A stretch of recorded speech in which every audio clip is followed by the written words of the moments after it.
إن الحمد لله حمدا يليق بجلاله وكماله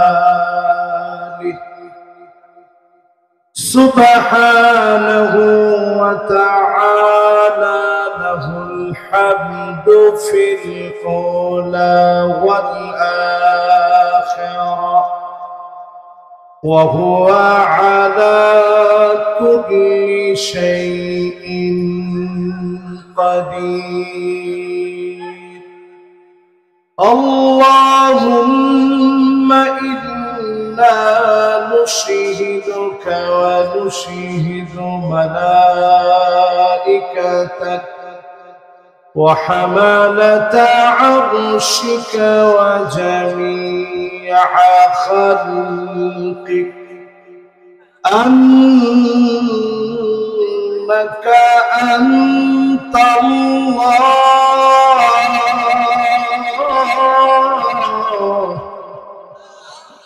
لا إله إلا أنت فهو الواحد الأحد الفرد الصمد الذي لم يلد ولم يولد ولم يكن له كفوا أحد.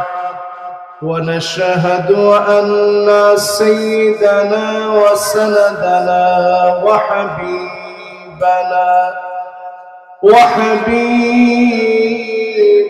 ربنا وطبيبنا وطبيب قلوبنا محمد صلى الله عليه وعلى آله وأصحابه وبارك وسلم الذي أرسله بالحق بشيرا ونذيرا وداعيا إلى الله بإذنه وسراجا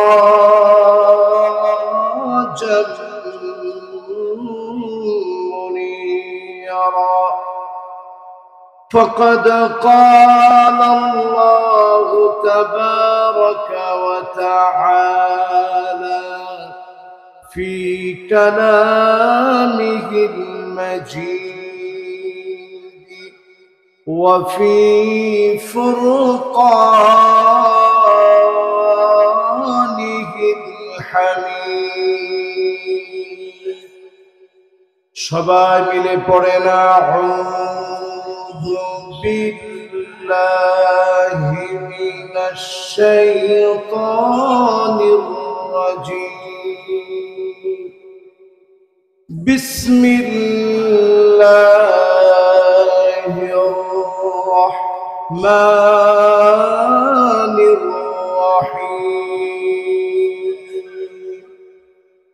ولسوف يعطيك ربك فترضى.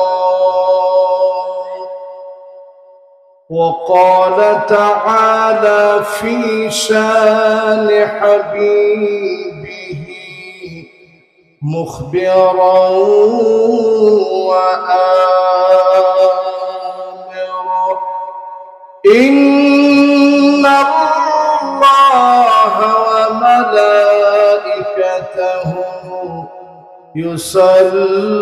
يصلون على النبي يا أيها الذين آمنوا صلوا عليه وسلموا تسليما. اللهم صل على محمد وعلى محمد كما صليت على إبراهيم وعلى آل إبراهيم إنك حميد مجيد اللهم بارك على محمد وعلى آل محمد كما باركت على إبراهيم وعلى آل إبراهيم إنك حميد مجيد সকলে পড়েন বালাগাল উলা বিকামালিহি। কথা বলতে খুব কষ্ট হয়ে যাচ্ছে, কি মাইক দিছে।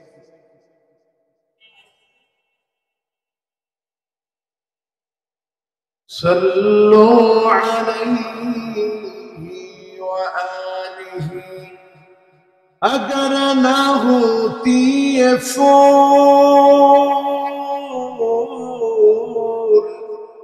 के बुलबुल का तरन्नुम भी ना हो, चमन दहार में गलियों का तबस्सुम बिना हो, बलगल उला बिकमालिही।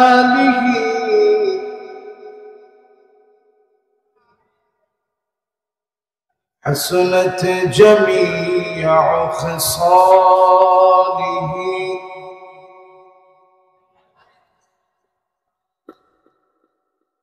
दुर्फिशाने ने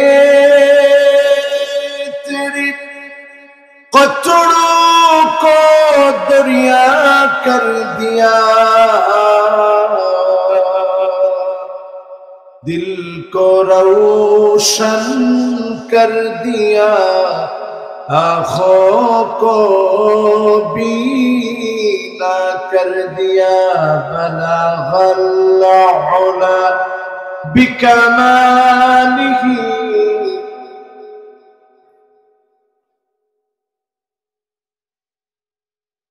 हसनत जमीअ खसालिही।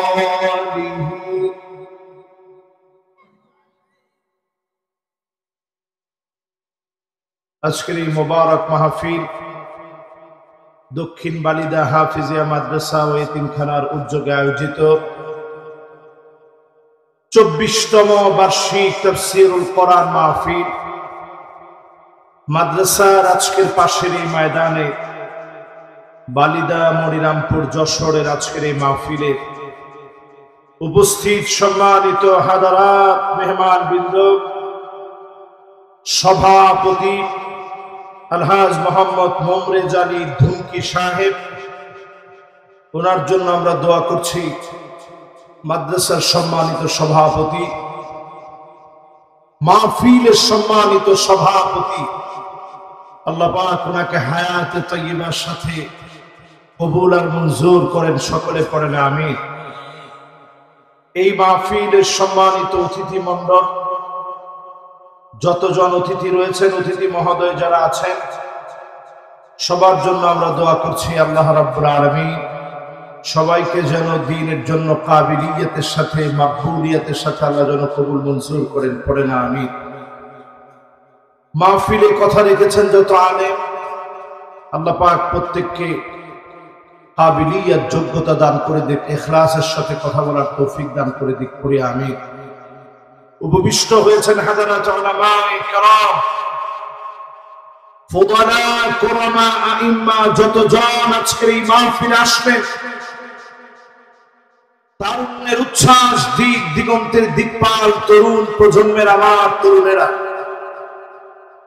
পর্দার অন্তরালে শ্রবণরত হয়েছেন আমার মা এবং বোনেরা, সকলকে জ্ঞাপন করছি আজকের এই মোবারক আয়োজন থেকে উহাইয়িকুম বিতাহিয়াতিল ইসলাম, আসসালামু আলাইকুম ওয়া রাহমাতুল্লাহি ওয়া বারাকাতুহু।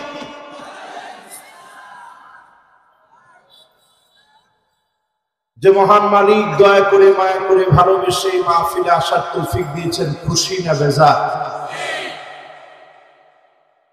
আপনারা মনে হয় একটু কষ্ট পাচ্ছেন, আমিও কথা বলতে বেশ কষ্ট হয়ে যাচ্ছে। আমি আসলে কখনো মাইকম্যানদেরকে ডিরেকশন দিতে যাই না, কারণ এটা তার বিজনেস, তার কোনো ক্ষতি হোক এটা আমি চাই না। কিন্তু আজকের মাহফিলে শুরুতেই কানের মধ্যে এত জোরে জোরে আওয়াজ হয়েছে, আমার কথা বলতে খুব কষ্ট হচ্ছে। এর মধ্যে এখনো বাম পাশে ভলান্টিয়ার যারা আছেন, কোন আওয়াজ করা যাবে না কোরআনের মাহফিল, এটা চরম বেয়াদবি। ওই দেখেন বাবারা, সব আওয়াজ বন্ধ। আমি আবার আওয়াজের ভিতরে ওয়াজ করতে পারি। এই যে আপনারা আওয়াজটা বন্ধ করছেন, অটোমেটিক্যালি দেখবেন মাইক ঠিক হয়ে গেছে। দেখছেন? একটু জোরে সোরে আল্লাহর শুকরিয়া আদায় করে বলেন তো আলহামদুলিল্লাহ। প্রশংসা আদায় করলাম কার?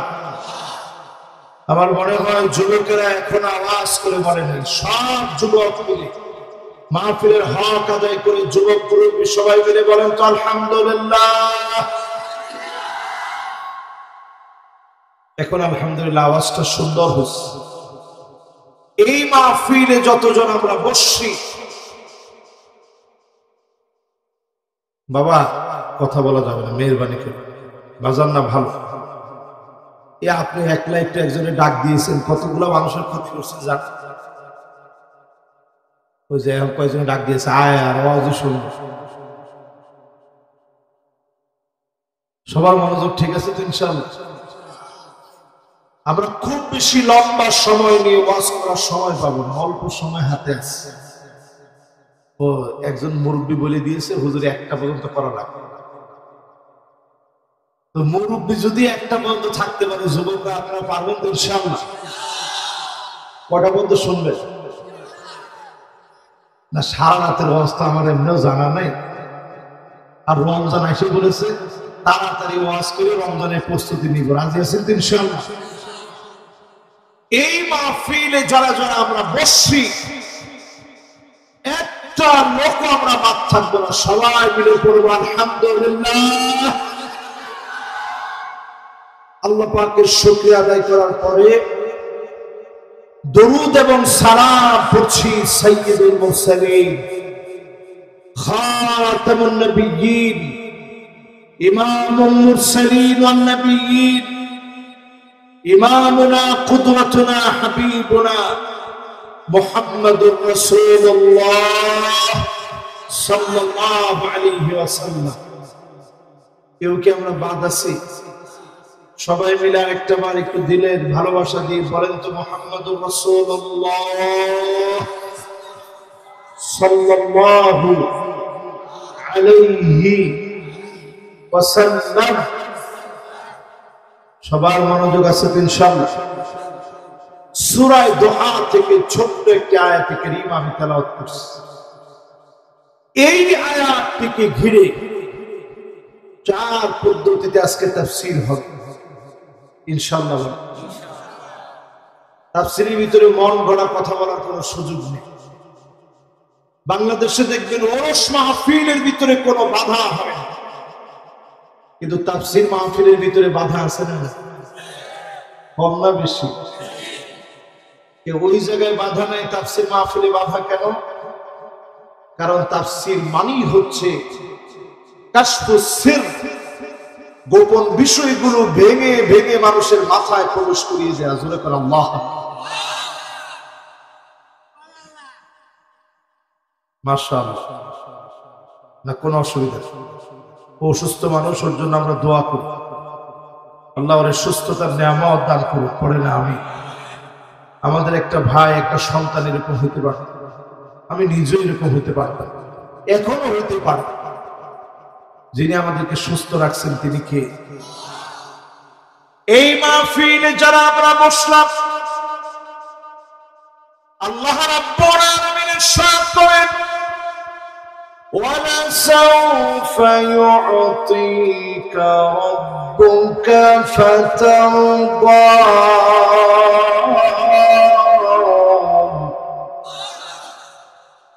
নবী হে চিরে আপনার কলিজা ঠান্ডা করে দাও নবী অচিরে আপনার হৃদয় ঠান্ডা হবে নবীজির হৃদয় কবে কখন কোথায় ঠান্ডা হবে এই তাফসীর আমরা শুনবো চার ভাবে জোরে কোন কয় ভাবে এই চার পদ্ধতির বাইরে গিয়ে তাফসীর করা জায়েজ না এক নাম্বার হবে তাফসীরুল কোরআন বিআয়াতিল কোরআন কোরআনের তাফসীর হবে কোরআনের আয়াত দিয়ে জোরে কোন আল্লাহু আকবার দুই নাম্বার হবে তাফসীরুল কোরআন বিল হাদিস হাদিস দিয়ে কোরআনের তাফসীর হবে তিন নম্বরে তাফসীরুল কোরআন বিআকওয়ালিস সাহাবা সাহাবীদের বক্তব্য দিয়ে তাফসীর হবে চার নম্বরে তাফসীরুল কোরআন বিল লুগাত শাব্দিক দৃষ্টিকোণে কোরআনের ব্যাখ্যা হবে একটা শব্দের অনেকগুলো অর্থ আছে এই জায়গায় মালিক কোন অর্থ ব্যবহার করেছে খুলে খুলে যদি বোঝানো যায় অবশ্যই যিনি আমাদেরকে দিন বিজয়ের জন্য কবুল করবেন তিনি কে বলেন তো দেখি তাফসীর হবে কয় ভাবে মাশাআল্লাহ কয় ভাবে নাম্বার 1 বলেন তো দেখি এক নাম্বার কি মাশাআল্লাহ দুই নাম্বার তিন নাম্বার মাশাআল্লাহ সুন্দর মনোযোগ আছে আপনার চার নাম্বার মাশাআল্লাহ কি দিয়ে শব্দের অর্থগুলা ভেঙে ভেঙে বলে বলে তাফসীর করা লাগবে তাহলে আমরা বুঝলাম কয় ভাবে তাফসীর হবে দেখেন যারা তাফসীর করে তাদেরকে বলে মুফাসসির আমাদের দেশের প্রবীণ একজন মুফাসসিরে কোরআন ছিলেন আল্লামা লুৎফুর রহমান রাহমাতুল্লাহি আলাইহি ৫৫টা বছর ধরে এই জাতির মধ্যে দিনকে বিজয়ী করার লক্ষ্যে তিনি কথা বলে গেছেন কত বছর ধরে আজকে 2:10 তিনি দুনিয়া থেকে আল মাউতু জিসরুন ইউসিলুল হাবিব ইলাল হাবিব মৃত্যু হচ্ছে একটা বাহনের নাম যেই বাহনে চলে বন্ধু তার বন্ধুর কাছে পাড়ি জমা তিনি চলে গেলেন দুনিয়া ছেড়ে আমরা পড়ছি ইন্না লিল্লাহি ওয়া ইন্না ইলাইহি রাজিউন সেই দুপুর থেকেই মনটা বড় খারাপ শোনার পর থেকে চলে গেলেন তিনি দুনিয়া ছেড়ে অত্যন্ত আদর করতেন স্নেহ করতেন ভালোবাসতেন আমাকে প্রায় সময় যখন আমাদেরকে দেখতেন বলতেন এরা আমার সন্তান 9টা বছর তিনি হাদিস পড়িয়েছেন প্রিন্সিপাল হিসেবে দায়িত্ব পালন করেছেন অনেক বছর এই ময়দানের প্রয়োজনীয়তা যখন অনুভব তিনি করেছেন তখন তিনি ময়দানে কথা বলা শুরু করছেন সেই থেকে 55 বছর কথা বলছেন আপনি কথাগুলোর ভিতরে খুঁজে দেখবেন এখনকার বক্তারা কথা বললে কয়েকদিন পরে পরে নতুন নতুন একটা ভুল বের হয় ওনারা প্রবীণ আলেমে দ্বীন কথা এত ভেবে চিন্তে বলতেন মেপে মেপে বলতেন আপনি দেখবেন প্রত্যেকটা কথার ভিতরে জাতিকে নিয়ে চিন্তা রয়েছে জোরে কোন আল্লাহ আলেমের জন্য আমরা দোয়া করি মাউতুল আলিমি মাউতুল আলাম যদিও এটা কোনো হাদিস নয় এটা আলেমের মৃত্যু যেন জগতের মৃত্যু হয়ে যাওয়া আল্লাহ যেন ওনার এই মৃত্যুকে এই জাতির এই অপূরণীয় ক্ষতি এরকম আলেম আমরা আর পাবো কিনা আমরা জানি না এরকম একজন আলেম চলে গেছেন রাসূলের শেখানো দোয়া আমরা দোয়া করি আল্লাহুম্মা সাব্বিতহু আলাল ঈমান কেউ দুনিয়া থেকে চলে গেলে রাসূল এই দোয়াটা করতেন, আল্লাহ যেন ওনার খিদমত কবুল করে, ঈমানের উপর আল্লাহ যেন ওনাকে কবুল মঞ্জুর করে নেন। পড়েন আমিন। জীবনটা কিরকম একটু দেখেন। যেদিন উনি চলে যাবেন তার আগের রাতেও তিনি মাহফিল করছেন। যেদিন উনি অসুস্থ হবেন তার আগের রাতেও তিনি মাহফিল করলেন। মাহফিল করে ওনার খাদেমকে বললেন, আমি বাজারে যাব, একটু কাঠ ক্রয় করবো। একটা জীর্ণ শীর্ণ টিনের ঘর, ওনার তেমন কিছুই রেখে যান। আলেমরা টাকা হলে কানাডাতে বাড়ি করে। ঠিক এত আসতে বললেন। আলেম একটা টিনের ঘরের মধ্যে জীবনটা কাটাই দিচ্ছে। ওনার কাঠ কিনতে যাবে, খাদেম বলল, হুজুর আপনার যাওয়া দরকার নাই, আমি নিজেই কিনে নিয়ে আসবো, আপনি ফজরের নামাজের পরে একটু বিশ্রাম নিয়ে। উনি ঠিক ঠিক উঠে পড়লেন। উনি উঠে কাঠ কেনার জন্য নিজে যখন যাবে, খাদেম তখন বলছে, হুজুর আপনার শরীরটা তো অসুস্থ হয়ে যেতে পারে, আপনি কেন যাবেন? এরপরেও তিনি গাড়িতে উঠে বসছেন। ড্রাইভার যখন গাড়িটা চালাচ্ছে, হঠাৎ করে একটা ঘুমরানির আওয়াজ হয়েছে। পিছনের দিকে তাকায় দেখে হুজুর সিটের উপর পড়ে গেছে। সেই থেকে হুজুরকে নিয়ে হসপিটাল, লক্ষ্মীপুর থেকে ঢাকা। হুজুরের মাথার খুলিটা খুলে ফেলা হয়েছিল, এটা খুলে সাবার পাঠায় দিছে। মানুষের জীবনটা কত ছোট ছিল। সেইখান থেকে আর ওই দিন থেকে আর জ্ঞানটা ফিরে নেয়। ওই যে জ্ঞান চলে গেছে, রূহটা ছিল, জ্ঞানটা চলে গেছে। এতদিন পরে আল্লাহ রাব্বুল আলামিন তার চূড়ান্ত সিদ্ধান্তে তার গোলামকে নিয়ে গেলেন। আমরা দোয়া করি হুজুরের খিদমত গুলা কবুল করে আল্লাহ যেন জান্নাতি হিসেবে কবুল মঞ্জুর করেন। পড়েন আমিন।